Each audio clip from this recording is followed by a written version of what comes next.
Bonjour, j'ai le plaisir d'accueillir Pierre Charton. Bienvenue.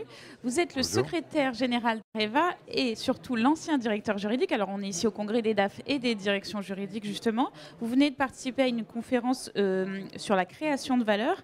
Quel doit être le rôle du directeur juridique dans cette création de valeur?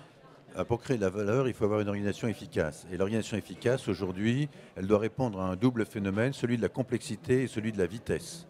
On est dans des univers qui se complexifient de manière croissante et qui vont de plus en plus vite.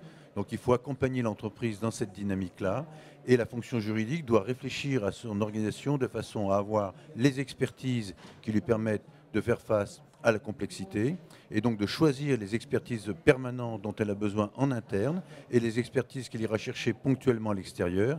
Et elle doit organiser la fluidité relationnelle entre les expertises juridiques qui vont contribuer à la marche d'un projet de façon à pouvoir délivrer une prestation juridique en temps réel avec une forte valeur ajoutée et en mettant donc à contribution des juristes qui peuvent être donc de différentes expertises juridiques mais aussi de différentes localisations géographiques ou des juristes qui sont auprès des branches d'activité du groupe ou d'autres qui sont des experts de pratiques juridiques particulières comme le droit de la concurrence, la propriété intellectuelle, etc. Donc faire cohabiter cet ensemble-là et créer une dynamique autour de ça pour accompagner la marche de l'entreprise sans la ralentir, voilà le challenge des directions juridiques d'aujourd'hui. Et alors justement, concrètement, comment se fait le partage entre les compétences externes et internes?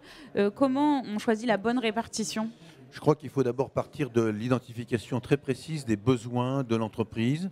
Donc elle part évidemment cette identification de ses métiers, notamment, mais pas seulement. Il y a tout le domaine régalien de la direction générale, où vous avez des activités juridiques récurrentes, comme le fonctionnement des organes sociaux, toute la gouvernance, toutes ces choses-là. Donc il faut faire une identification des besoins juridiques. Ensuite, vous identifiez parmi ces besoins ceux qui sont constants, permanents, et pour lesquels vous avez intérêt à internaliser.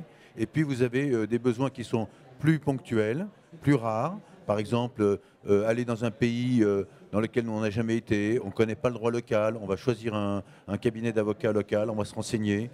Pour un contentieux particulier, on va choisir l'expertise juridique externe des avocats qui sont capables de traiter ce type de litige.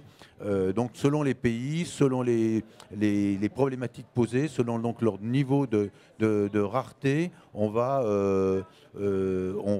faire le choix de l'interne ou de l'externe. Il peut y avoir une évolution, c'est-à-dire qu'à un moment donné, votre diagnostic conduit à penser que la ressource externe est le meilleur parti pour l'entreprise en termes de coûts et d'expertise, donc de valeur ajoutée. Et puis, à un autre moment, ce besoin devient de plus en plus fréquent parce que l'entreprise se transforme.